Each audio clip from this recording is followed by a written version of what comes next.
Hey there, hi there, ho there. How you doing this morning? Today, in Through My Eyes, we're gonna finish our two-parter Not in the Scriptures with Hate the Sin, Love the Sinner. Remember, every single one of these is brought to you by coffee.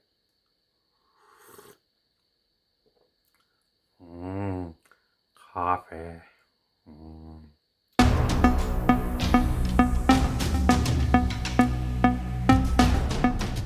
This modern churchianity expression can be dated back as far as the 4th century by St. Augustine, who said, with love for mankind and hatred for sins.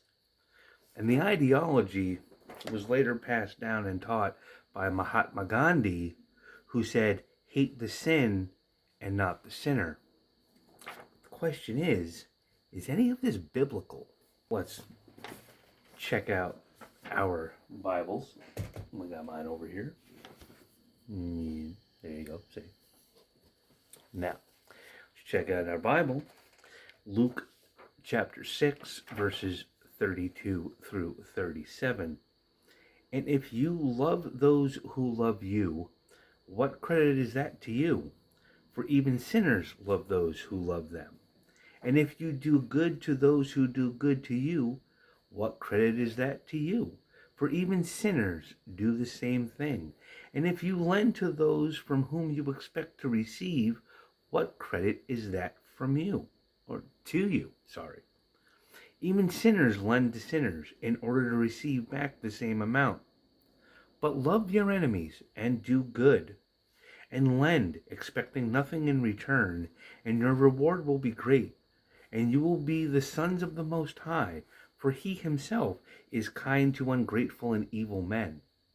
Be merciful, just as your Father is merciful, and do not pass judgment, and you will not be judged, and do not condemn, and you will not be condemned. Pardon, and you will be pardoned.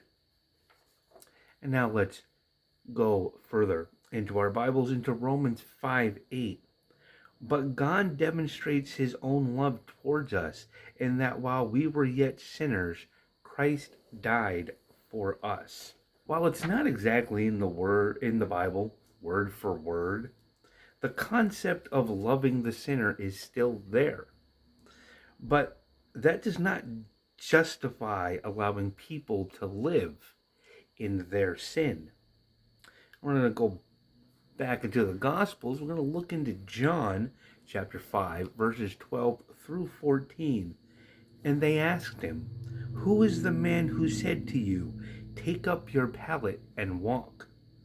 But he who was healed did not know who it was, for Jesus had slipped away while there was a crowd in that place. Afterward, Jesus found him in the temple and said to him, behold, you have become well. Do not sin any more, so that nothing worse befalls you. But further into John chapter 8, verses 10 and 11. And straighten up, Jesus said to her, woman, where are they? Did no one condemn you? And she said, no one, Lord. And Jesus said, neither do I condemn you. Go your way. From now on, sin no more. Here I have just given you two examples of Jesus saving people and then telling them to go and sin no more. So, why do so many of you churchianity Christians forget that part? While you love the sinner, you also condone the sin. And that, brothers and sisters, is not biblical. Some things may sound biblical, like hate the sin, love the sinner. Not everything is. You need to have some discernment. Pray to God for wisdom. Ask him, is that what you would do, Lord?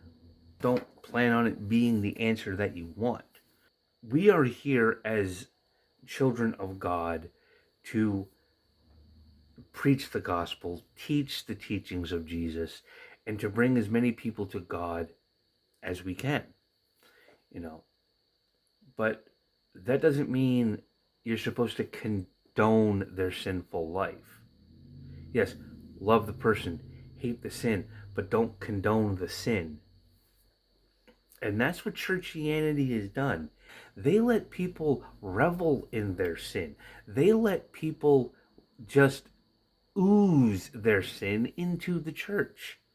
And if you don't believe me, go look at these pride churches, these transgender churches, these churches that allow lesbian women to lead their church, transgender women to lead their church, gay men to be in their clergy.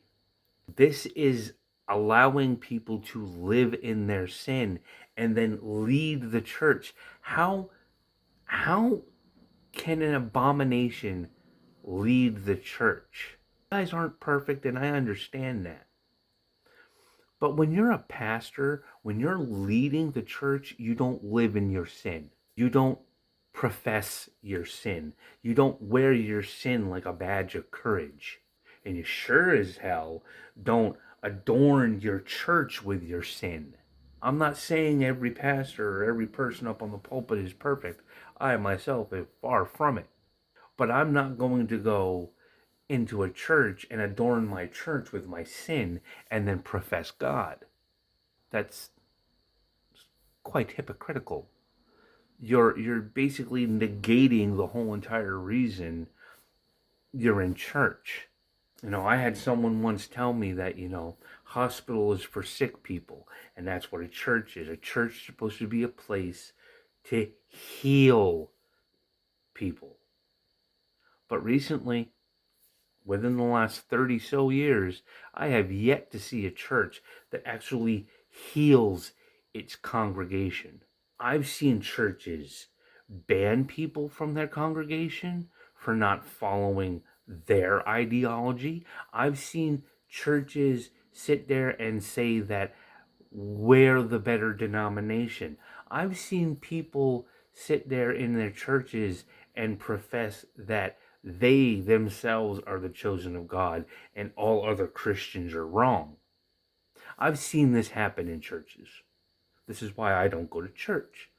This is why I wholeheartedly believe that what the church today is teaching you people is not leading you to Christ. It's leading you further away from God than you've ever been.